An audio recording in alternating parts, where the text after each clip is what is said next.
30 minutos. Gloria al nombre del Señor.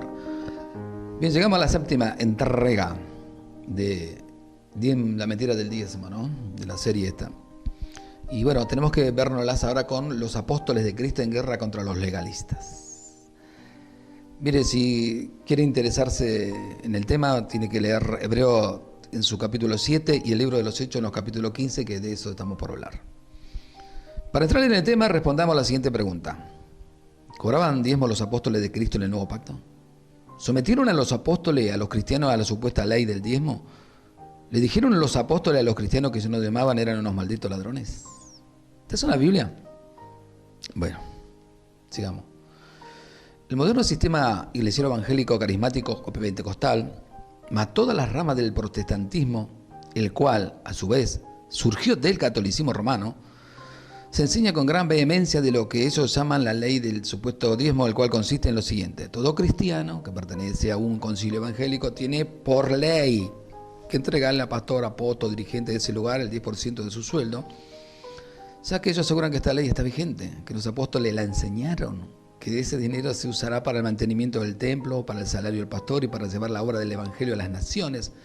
En pocas palabras, el diezmo es lo que mueve todo el sistema iglesiero evangélico y le da funcionamiento. Aparte de que en los estatutos del sistema iglesiero evangélico también se pide ofrenda, pacto, primicia, siembra, donaciones, etc. A esto debemos añadirle que eso piden el diezmo amedrentándose a quienes se niegan a aceptar esta ley, diciéndole que aquel que no diezma es un maldito que le está robando a Dios. Que tal persona que se niega a dar el diezmo jamás va a poder prosperar. ¿Qué diría Bill Gates, no? Si escucha toda esta payasada, ¿no? Que jamás en la vida puso un centavo para la obra de Dios, que aborrece el cristianismo. ¿Qué dirían los ejemplares que están manejando la tierra, que son como 8 o 9, que son archi recontra millonarios y que aborrecen a Dios y todo lo que sea Cristo? ¿No? Se matan de risa ante esta mentira. Y para afirmar esta postura, cita Malaquías 3:10, decir que esos versículos de Malaquías están dirigidos a los dirigentes israelitas que están sujetos a la ley de Moisés. Nunca esos pasajes fueron dirigidos a la iglesia del nuevo pacto, como ya lo demostramos en el capítulo 5 de esta secuencia de enseñanza. También los dirigentes del sistema evangélico moderno no aceptan, escuche bien, que alguien que no diezme pueda trabajar en algún ministerio. Es decir, los no diezmadores no pueden predicar dentro de esas iglesias evangélicas, no pueden participar en los grupos de oración o en los grupos de cantantes y música de la iglesia, etc. Toda persona que se niega a respetar la ley del diezmo dentro del sistema evangélico es mirado como un bicho raro. Fabundi, sos un bicho raro.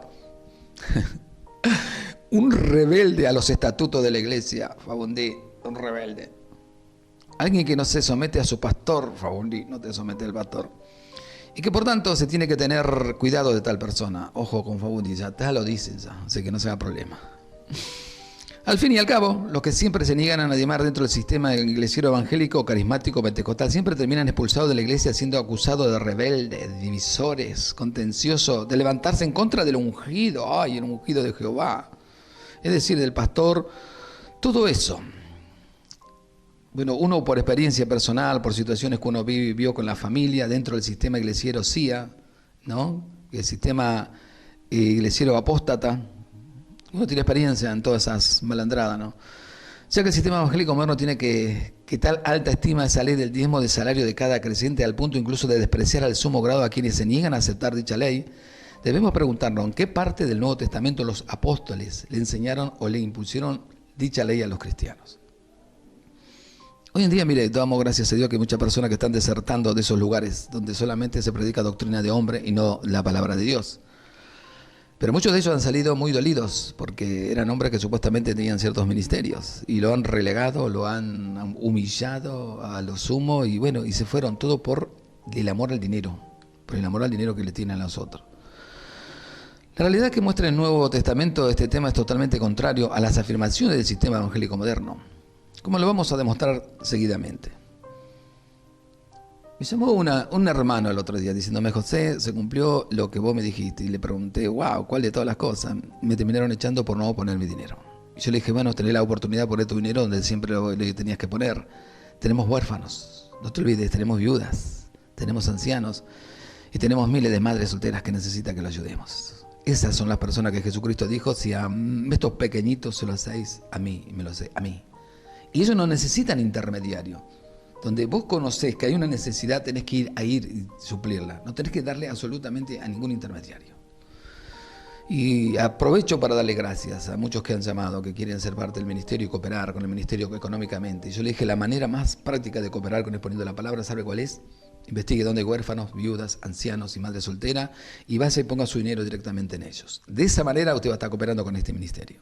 Y por sobre todas las cosas va a estar haciendo la voluntad de Dios, que es lo más importante. Bien, los apóstoles de Cristo jamás enseñaron a los cristianos a diezmar dinero de su sueldo, ya que este diezmo monetario no es enseñado por ninguna parte de la Escritura, ninguna parte de la Escritura. Mucho menos vamos a encontrar a los apóstoles imponiendo ese pago de forma obligatoria. Tampoco vamos a encontrar a los apóstoles de Cristo acusando y amenazando a los creyentes diciéndole malditos ladrones cuando no ponen el dinero. Tal y como acostumbran a hacerlo, los dirigentes y ministros modernos de los concilios evangélicos, tampoco vamos a encontrar a los apóstoles de Cristo rebuscando pasajes del Antiguo Testamento para apoyar el cobro monetario. En todo el Nuevo Testamento, escucha bien, no hay siquiera un solo ejemplo de algún hermano o iglesia que pusiera ese dinero, ni uno. Por un lado, tantas instrucciones del Antiguo Testamento para raíz sobre el diezmar y ejemplo de cómo lo hacían todos aquellos que estaban sujetos a la ley de Moisés. Por otro, ninguna instrucción o ejemplo al respecto en el Nuevo Testamento para la iglesia.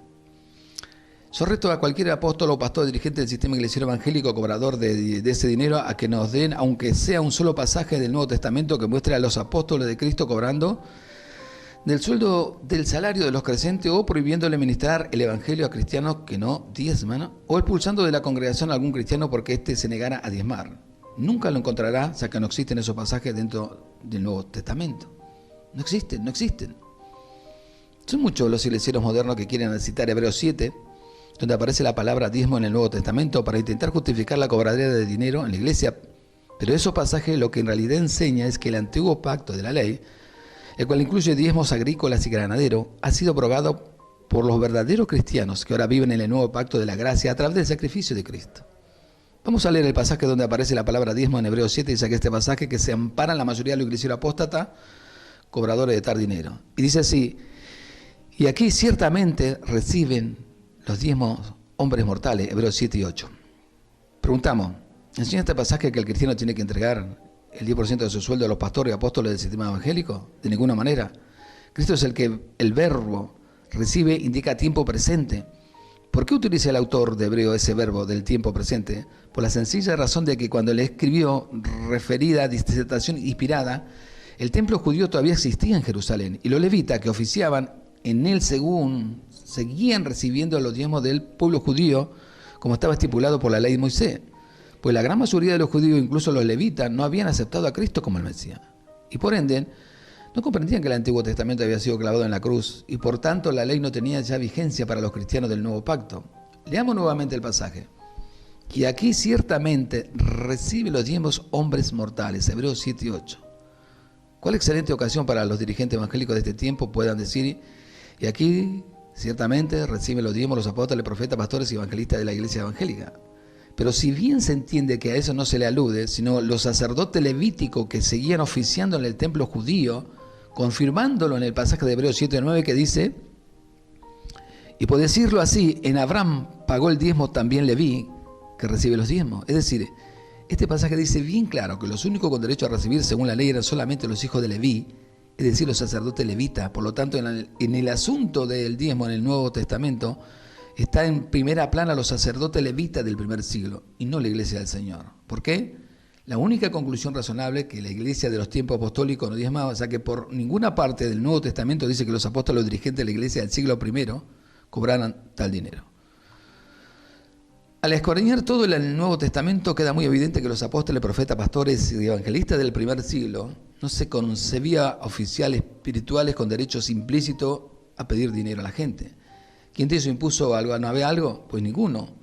Cristo, nuestro gran sumo sacerdote, era judío, no levita, por lo tanto, no es ningún cobrador de diezmo, tampoco la Escritura registra que los apóstoles de Cristo fueran descendientes de los levitas. Por tanto, no podían cobrar. Según la ley, ya que la ley anterior al sacrificio de Cristo ha quedado abrogada por la verdadera del cristiano, leámosla. Queda, pues, abrogado el mandamiento anterior a causa de su debilidad e ineficacia, pues nada perfeccionó la ley, y de la introducción de una mejor esperanza por la cual nos acercamos a Dios. Hebreos 7, 18 y 19. Esto quiere decir que la ordenanza de la ley, la cual incluye el diezmo, ya no tiene potestad sobre los cristianos del nuevo pacto. E incluso las personas que intenten llegar al pacto de la ley con el pacto de la gracia caen en maldición, tal como lo dice el apóstol Pablo en este impresionante pasaje. Todo lo que dependemos de las obras de la ley están bajo maldición, pues escrito está: maldito sea el que no permanezca en todas las cosas escritas en el libro de la ley para cumplirlas, y que por la ley nadie se justifica ante Dios, es evidente, porque el justo por la fe vivirá. Pero la ley no procede de la fe, sino que el que haga estas cosas vivirá por ella. Cristo nos redimió de la maldición de la ley, haciéndose maldición por nosotros, pues está escrito: maldito todo el que es colgado en un madero. Gálatas 3, 10 al 13. También dice el apóstol Pablo: no estamos bajo la ley, sino bajo la gracia, Romanos 6, 14. En el siglo I, varios judíos de la rama legalista, es decir, fariseos y maestros de la ley, se habían hecho cristianos, pero querían permanecer atados a ciertas reglas de la ley. Es decir, querían ligar la ley de Moisés con el nuevo pacto de la gracia, y por eso ellos querían imponer la circuncisión a los cristianos. Es por esta razón que el apóstol Pablo dice lo siguiente: otra vez testifico a todo hombre que se circuncida, que está obligado a guardar toda la ley. Gálatas 5. Wow, vos te circuncidabas, tenías que guardar la ley. ¿Y la gracia? No tenía nada que ver. Ahora apliquemos el mismo pasaje a aquellos que se quieren sujetar a la supuesta ley del diezmo, en lo que el concilio evangélico de la actualidad diría, ¿no? Otra vez testifico a todo hombre que diezma, que está obligado a guardar toda la ley. El apóstol Santiago de la siguiente advertencia: porque cualquiera guardare toda la ley, pero ofendiera en un punto, se hace culpable de todo. Santiago 2:10. Es increíble eso. Tenían 613 leyes para guardar, 613 ordenanzas. ¿Usted se cree que alguien va a tener la capacidad de guardar 613 ordenanzas? Ni soñando. Ya que la ley era un solo paquete de donde no estaba permitido solo tomar una parte y desechar el resto, aquel que quería sujetarse a alguna parte de la ley tenía la obligación de sujetarse a toda la ley, ya que si no se sujetaba a toda la ley pretendiera solo aceptar una parte, entonces caía en maldición. Sujetarse a toda la ley incluye lo siguiente: escucha bien. El cristiano rechazaría el sacrificio de Cristo en la cruz y nuevamente tendría que sacrificar animales. Porque al aceptar las cosas de la ley, vos estás diciendo que el sacrificio de Cristo no sirve para nada. ¿Qué es lo que están haciendo? Vale más dinero que el sacrificio que Jesús hizo en la cruz del Calvario. ¿Qué más? Los varones tienen que circuncidarse. Los cristianos tendrían que guardar el sábado. Y eso no es nada, bajo percibición de muerte para el que la viole. No puede comer cerdo, ni embutido, ni marisco. ¿Qué más? Tiene que apedrear a los idólatras, o sea, comenzando por los católicos. Tiene que apedrear a quienes levanten una imagen de, un arbolito de Navidad o el viejo de barba. O sea que según la ley, eso es idolatría. Si un hombre muere sin dejar hijo, su hermano tiene que tomar a su cuñada viuda por mujer y levantarle descendencia a su hermano muerto. Los que practican la fiesta babilónica levantada por el catolicismo romano llamada Navidad, se les daría muerte inmediatamente, ya que la ley los acusaría de profanos. También cumplir con toda la ley incluye apedrear a sus hijos si este es un contumaz y rebelde, según Deuteronomio 21, 18 a 21. Qué terrible, ¿no? Lo que es la ley, cuando se tenía que practicar la ley era acérrima, no perdonaba, no había perdón, no había misericordia. Creo que con esto es bastante para que comience a entender lo que quiere usar el sistema de diezmo mosaico para financiar sus iglesias y ministerios. No están dispuestos a aceptar el resto del paquete de las leyes. Pero siempre fue así, o todo o nada. La pregunta es: ¿por qué de un medio tan vasto grupo de leyes solo el diezmo es lo que los predicadores y ministros actuales quieren aplicar e imponer a las iglesias? ¿Por qué? Es obvio, simplemente porque genera una buena entrada de dinero, y cuando esa ley en las iglesias se impone con amenaza de maldición, de ese modo los feligreses supersticiosos y temerosos, supuesto castigo de Dios por no diezmar, van y ponen finalmente su diezmo en el supuesto alfil iglesiero. Ahora veamos las advertencias hacia todos aquellos que se quieren sujetar o quieren imponer parte de la ley a los cristianos en el sistema de la iglesia evangélico. De Cristo os desligasteis, lo que por la ley os justificáis, de la gracia habéis caído. Santiago, Gálatas 5:4. La lucha que los verdaderos cristianos en estos tiempos finales estamos sosteniendo en contra de la gran apostasía eclesial, sobre todo en contra de aquellos legalistas que quieren someter a los cristianos a imposiciones de leyes de dineros y los pactos de dinero para comprar las bendiciones de Dios, no es muy diferente a la batalla que tenían los apóstoles de la iglesia en el primer siglo. ya que en ese tiempo se había levantado los judaizantes, aquellos supuestos cristianos legalistas que vivían mitad de la ley de Moisés y mitad del pacto de la gracia. En aquel tiempo la lucha de los apóstoles era en contra de la circuncisión y sujetarse a fiestas judías. En este tiempo final es en contra del dinero iglesiero y todo un sistema mafioso que ha levantado un imperio avariento, vestido de santurrones, disfrazado de supuestos ungidos, pastores y apóstoles autotitulados, supuestos cristianos que no se velan para despojar a base de engaño a los ingenuos feligreses que no escuadriñan la Escritura, imponiendo sobre los tales leyes y mandamientos que Cristo y los apóstoles jamás impusieron en la iglesia del primer siglo. Es por esto que todo el capítulo 15 de Hechos de los Apóstoles narra la forma en que los apóstoles enfrentaron el asunto. Los judaizantes convertidos en supuestos cristianos le decían a aquellos gentiles que recién convertidos a Cristo que para poder ser salvos debían circuncidarse de acuerdo a los rituales de la ley. Miren lo que le decían, Hechos 15:1. Entonces algunos que venían de Judea enseñaban a los hermanos: si no os circuncidan conforme al rito de Moisés, no podréis ser salvos. ¿Qué tenía que ver? No tiene nada que ver una cosa con la otra, ¿no? Esto es muy parecido a los engaños que hablan los falsos apóstoles del Evangelio de la avaricia en este tiempo. Cuando en sus diabólicos maratones dicen que si el cristiano no pacta con dinero enviándole a ellos ofrenda o donativo, nunca van a poder obtener la bendición de Dios y siempre van a vivir en la miseria. Incluso el lobo rapaz llamado Jonás González llega al extremo de decir que el cristiano que no pacta con Dios enviándole dinero a su ministerio en Enlace TV, chorro por excelencia, no va a ser salvo. Además de afirmar que la ley de esa organización supuestamente cristiana es el dinero. ¿Sabes? Yo cada día trato de decir: Señor, ¿por qué son tan engañados? ¿Por qué hay tanta gente que son tan fácilmente engañada? ¿Por qué pueden mentirle con tanta facilidad y creerse todas esas payasadas? Hace poco, mire, le cuento, hablando de robarle a la gente. Hace poco llegó un sobre, una carta, y cuando la abrimos tenía un salmo, que era el Salmo 150. Y al dorso un papelito que decía: este es el Salmo de la bendición.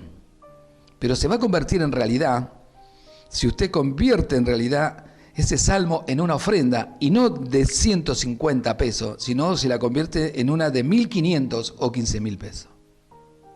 ¡Wow! Terrible. Hasta por correo te mandan para robarte. Y abajo decía: Ministerio Cristo la solución. La solución es para eso.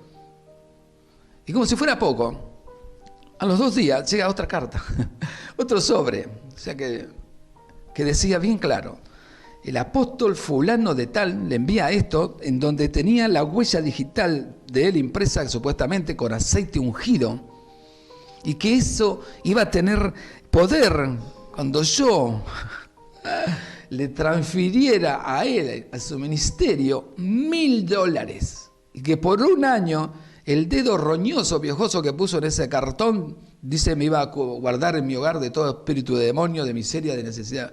Y yo decía: wow, ¿cómo proliferan los mentirosos, los engañadores, los tramposos? ¿Cómo están haciendo mercadería de lo que es gratis? Pero ¿cómo están creciendo la gente todas esas mentiras? No puede creer semejante. No puede creer. Si no te animás a creer que Jesucristo murió en la cruz del Calvario por vos y que Él compró todo ya con su sangre preciosa, con su sacrificio, entonces estás perdido dentro de un cuadrado. Si no crees que ella compró todo, que lo único que tenés que hacer es disfrutar de todos los beneficios que Él te dio, entonces estás perdido. Si no crees que Él te llamó para ser libre de toda esa atadura que los hombres te imponen. Porque es fácil hacer eventos y decir: vení que Cristo te va a hacer libre, y después te meten en su cuadrado y ellos mismos te atan a todas las cosas que ellos se les dan la gana, a sus doctrinas, a sus mentiras, a sus engaños. ¿Y la libertad en Cristo dónde está? ¿De dónde sos libre? Como charlamos con una hermana, ella estaba re contenta de haberse escapado del sistema evangélico pentecostal, que por años permaneció atada a todas las mentiras de ese ministerio. Y una de las grandes mentiras es que tenía que estar todos los días. Una parte de su vida la descuidó porque no pudo estar mucho tiempo con sus hijos y lo demás, pero hoy por hoy está recuperándose. Lo está haciendo, está compartiendo la vida familiar, que es lo más importante, porque primero es la familia. Siempre va a ser primero la familia. Dios estará en tu corazón, en tu mente y en tu alma, pero tu familia es primero. Tu trabajo secular, tenés que trabajar, porque Génesis 3:19 dice que ganarás el pan de cada día con el sudor de tu frente. Trabajar, no es mentir, no es robar, no es vivir del dinero ajeno. Cuando la palabra de Dios dice que el que predique el evangelio viva del evangelio, no dice viva del evangélico. El evangelio, tenés que creer, tenés que tener fe y tenés que predicar la palabra. Nada más que eso, no habla de dinero. Ahí no existe dinero de por medio. Y esta hermana hoy está gozando de esos placeres que ella misma se privó por haber creído tantas mentiras en su momento. Y yo me gozo cuando Dios saca a las personas de todas esas mentiras. Y va a seguir sacándolas. Porque Dios no va a cambiar su bendición nunca, jamás por dinero. El apóstol Pablo y su compañero Bernabé sostenían grandes disensiones en contra de esos apóstatas legalistas judaizantes, lo cual demuestra que el verdadero cristiano sí puede juzgar, señalar, contender y desenmascarar públicamente a los mentirosos falsos cristianos que pervienten el evangelio. Leámoslo. Como Pablo y Bernabé tuviesen una discusión y contienda no pequeña con ellos, se dispuso que subiese Pablo y Bernabé a Jerusalén y algunos otros de ellos a los apóstoles, a los ancianos, para tratar esta cuestión. Hechos 15:2. Cuando Pablo y sus acompañantes estaban ya en la reunión de los apóstoles y ancianos en la iglesia de Jerusalén, narraron todos los hechos portentosos en los que Dios le había usado. Refiriendo la conversión de miles de gentiles, leámoslo. Dice, y llegando a Jerusalén, fueron recibidos por la iglesia y los apóstoles y los ancianos, y refiriendo todas las cosas que Dios había hecho con ellos. Hechos 15:4. Pero hasta en medio de tan importante reunión estaban infiltrados los falsos cristianos judaizantes, tratando de sembrar la semilla venenosa del legalismo entre los hermanos, leámoslo. Pero algunos de la secta de los fariseos que habían creído se levantaron diciendo, es necesario circuncidarlos y mandarles que guarden la ley de Moisés. Es entonces que los apóstoles y los ancianos de la iglesia se juntaron para escuadriñar el asunto.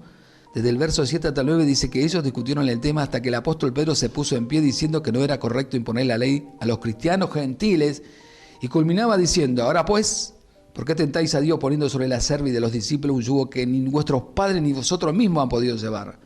Antes creemos que por la gracia del Señor Jesús seremos salvos de igual modo que ellos. Entonces toda la multitud cayó y oyeron a Bernabé y a Pablo, que contaba cuán grandes señales y maravillas había hecho Dios por medio de eso entre gentiles. Hechos 15, 10 y 12. Como podemos ver, el apóstol Pedro aconseja a los líderes de la iglesia no poner yugo legalista sobre los cristianos, ya que el verdadero cristiano no depende de las obras de la ley para alcanzar la salvación, ya que el verdadero cristiano solo depende de la gracia de Dios. Esto deja en claro que el diezmo que por ley se impone en el sistema apóstata evangélico es un mecanismo para atentar a Dios e imponerle un yugo de esclavitud a los creyentes que pertenecen al nuevo pacto de la gracia. En pocas palabras, es un atentado directo en contra de la gracia y misericordia de Dios, lo cual un día va a desencadenar el derramamiento del juicio divino sobre todo el sistema babilónico iglesiero. También Santiago, por ejemplo, se puso en pie para hacer frente a los falsos legalistas y ponerse en defensa a los cristianos gentiles, lo cual dijo, por lo cual yo juzgo que no se inquiete a los gentiles que se conviertan a Dios, sino que se les escriba que se aparten de la contaminación de los ídolos, de fornicación y de ahogado y de sangre. Hechos 15, 19 y 20. El relato que continúa en los siguientes versículos demuestra que los apóstoles de Cristo jamás le impusieron la ley mosaica a los cristianos, mucho menos le exigieron que deberían diezmar de su sueldo con normas obligatorias, ya que este tipo de dinero es totalmente desconocido en las páginas de todas las escrituras. En el tiempo en que se escribió el Nuevo Testamento, los levitas y sacerdotes oficiaban en el templo de Jerusalén y el diezmo seguía siendo siempre lo que ha sido, producto del campo y animales, nunca fue dinero según se lee en Levítico 27, anote 30 al 32. Por lo tanto, solo los terratenientes y los criadores de ganado entre los israelitas estaban sujetos a la ley de Moisés, eran los únicos que podían llevar su diezmo al templo según estaba estipulado en la ley. Esta inversión del diezmo monetario es una perversión de los modernos pastores y ministros del sistema evangélico, resucitado en el año 777 por el catolicismo romano. Qué pelea, ¿no?, que tuvieron los apóstoles, al margen de eso. Tenían que pelear contra el diablo, contra el mundo, contra la carne y contra los judaizantes que querían imponer la ley de eso dentro de un sistema que estaba a la gracia, que es lo que está pasando ahora. Así que tengamos cuidado. Nunca los apóstoles exigieron el diezmo absolutamente a nadie.